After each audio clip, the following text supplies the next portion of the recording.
Greetings, Helldivers! The long-awaited balance patch has finally arrived, and it contains a huge pile of balance improvements that has refreshed the fun in the game for me. I'm also excited about it because I wanted to see if any of my balancing suggestions from my previous videos actually made it in, and to my surprise, a handful of them actually did. So, in this video, I'm going to be covering all of the weapons and stratagem changes that have arrived and see how it changes things up. I haven't had the time to test everything out, that will probably come out in a future video, but I did spend some time messing around on Helldive difficulty to check the changes out. With that, hold on to your Hell pods and let's get it on. The first change we have is for the Gun Sentry, and it has been balanced in the following way. It has decreased spread, it now prioritizes larger targets, its target distance has been increased from 75 meters to 100 meters, it now fires a single rocket instead of a salvo of 2, its explosion radius was increased, but its explosion penetration has been decreased, and it got a damage buff from 200 damage to 300. All of these changes basically points to the Gun Sentry being designed for continuous single target assault. It doesn't mention it in the notes, but the rocket fires really quickly now, unloading rocket after rocket at whatever it detects in its now 100 meter range, which was the only suggestion of mine to make it in for the Gun Sentry. This gives it more range than the autocannon sentry and machine gun sentries, but less than the mortars, a good middle ground to be in. Having played with it briefly, I can say that it has become one of my favorite ones to watch in combat because it's so unrelenting in its barrages. It can even take gunships down now quite reliably, definitely worth trying out if you haven't touched it in a while. Next, we have the MG43 Machine Gun Sentry.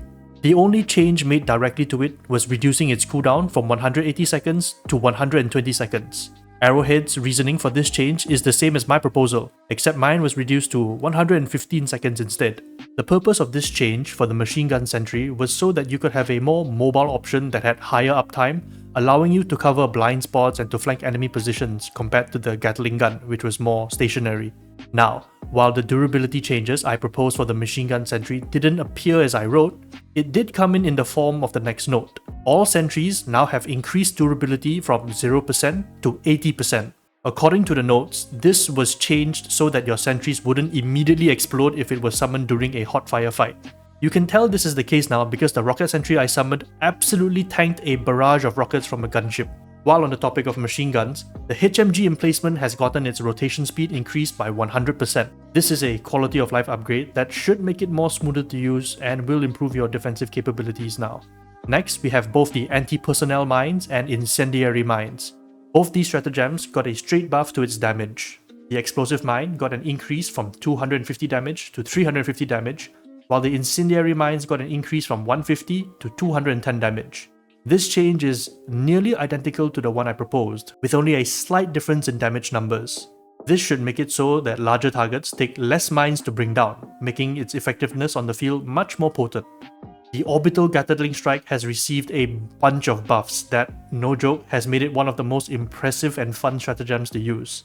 Its fire rate has been increased by 25%, its rounds per salvo has been doubled from 30 to 60, it can now deal damage to heavy enemies, meaning its penetration value is now at least heavy 1, and its cooldown has been reduced by 10 seconds to 70 seconds from 80, giving it more uptime than even the gas and EMS orbital strikes. Just from reading these notes alone, I knew that the Orbital Gatling was going to be awesome to use, especially when you need to wipe an area clear of chaff enemies. Pro tip, have 4 people bring it in and watch it rain hell on the battlefield. Next, we have the Orbital Precision Strike. This stratagem received a buff to its cooldown, reducing it by 10 seconds and more importantly, had its cooldown time reduced by 50% to 2 seconds instead of 4. While my proposed change was to lower its cooldown so that it would be on par with that of the gas and EMS strike, which appears to have gone to the Gatling strike instead, the buff to its cooldown time is an even better change to help with the stratagem's consistency and its competitiveness against the Eagle 500 kilo. While I love this change, it's going to take a handful of games to readjust my muscle memory to account for the shorter cooldown, which has already led to some mistakes happening on the way. The Orbital Airburst strike has had its cooldown reduced from 120 seconds to 100 seconds, giving it more uptime in dealing with mixed swarms and groups. The Eagle 110mm rocket pods has also received some balance changes for the better. First, its targeting has improved. It deals much more damage to heavily armored enemies now, meaning it probably deals at least heavy 2 penetration. However, its projectile damage has been reduced from 600 to 250, and its explosive damage no longer harms heavy enemies. I was going to include the 110mm in my balance video, but I figured that since all it really needed was just some improvements to its targeting, I don't think I really need to include it here. And in this patch, it has received that. But as for the rest of the changes, I think it's actually fair. Keep in mind that because it's now moved up a tier in armor penetration, it no longer suffers the 50% damage reduction for only matching armor tiers. Previously, if it was dealing 600 damage but matching heavy 1 armor, then that 600 damage would have been reduced down to 300. Now, with its heavy 2 penetration, it's dealing the full 250 damage to heavy 1 armor, only facing a slight reduction of 50 damage in exchange for the much more improved targeting. And yes, while the explosion damage no longer deals damage to heavy armor, the 110mm rocket pods had pathetic blast radius anyway. You had to hit the enemies directly for it to do anything, something that has been made much more consistent with this patch. The Eagle Strafing Run has had its users increased from 3 to 4, giving a total of 5 charges when you have the upgrade leveled up. This puts it on par with the Eagle Cluster Bomb, but it now has the added benefit of actually being able to damage heavily armored enemies. This translates into it being significantly more effective against medium armored enemies. I foresee myself bringing this into bot missions even more now. Next, we're moving on into weapon balance changes, starting with the Grenade Launcher Support Weapon, which received a 50 damage buff, increasing its blast damage from 350 to 400. This change was really needed because the grenade pistol was technically outdamaging the support weapon since it had much higher impact damage. This change should improve its performance slightly against groups. The MG206 heavy machine gun has received a string of buffs to help it live up to its power fantasy. It got an increase to its projectile damage from 100 to 150, which is a huge 50% increase. Along this, it got a buff to its durable damage, making it much more effective against charger and spewer butts among other things. Its fire rate was decreased, where it now maxes out at 750 RPM. I'm fine with this change because higher fire rate was often wasted when you couldn't control your aim, or you'd be out of ammo by the time you actually managed to make the adjustment.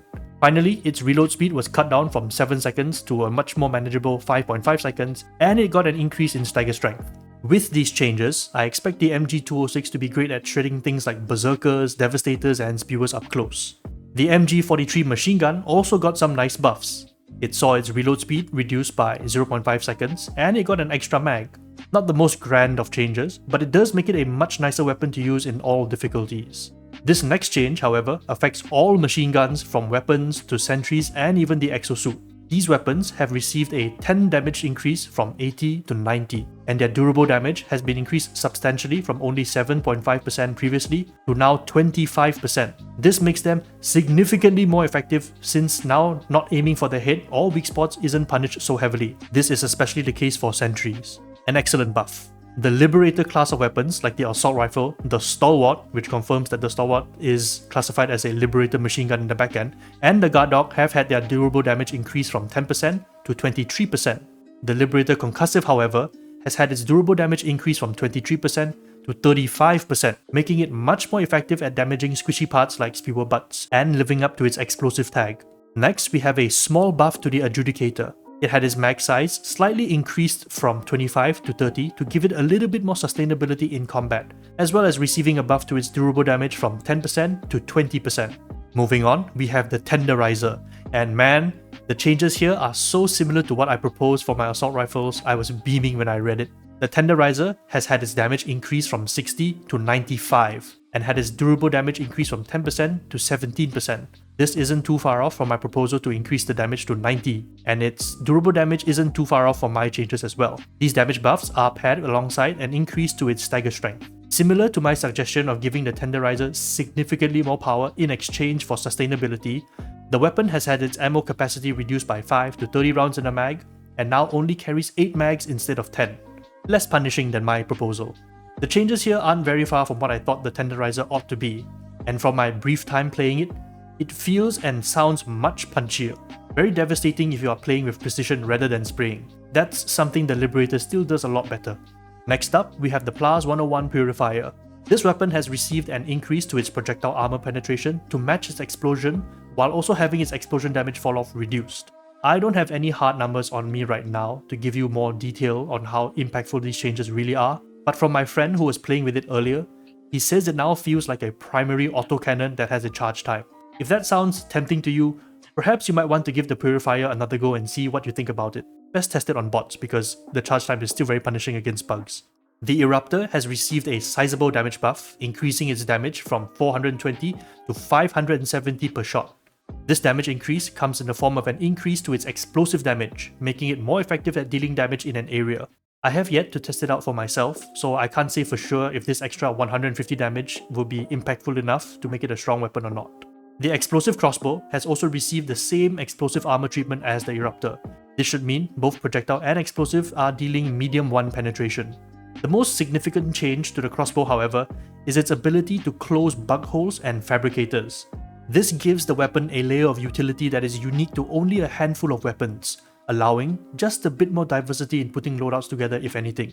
Personally, I still feel the lack of AoE damage takes away from its enjoyment, but the crossbow is in a much more usable spot now.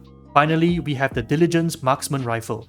This weapon simply received an increase to its durable damage from 10% to 25%, making it more effective at sniping things like brute commanders more effectively.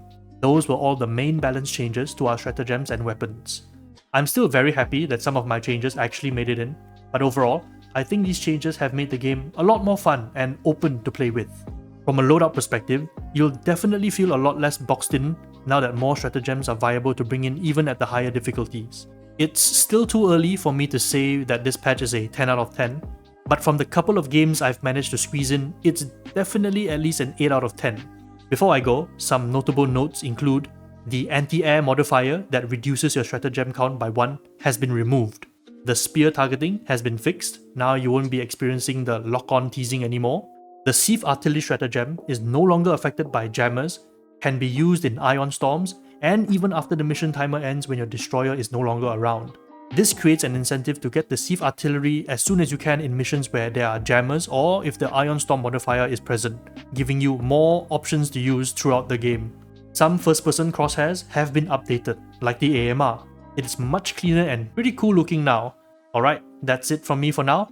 I'm still in a very busy period at work and have yet to return to my usual video production schedule, but I'll do my best to get my first impressions for the Warbond out at least, so stay tuned for that. Let me know what you think of the balance changes in the comments.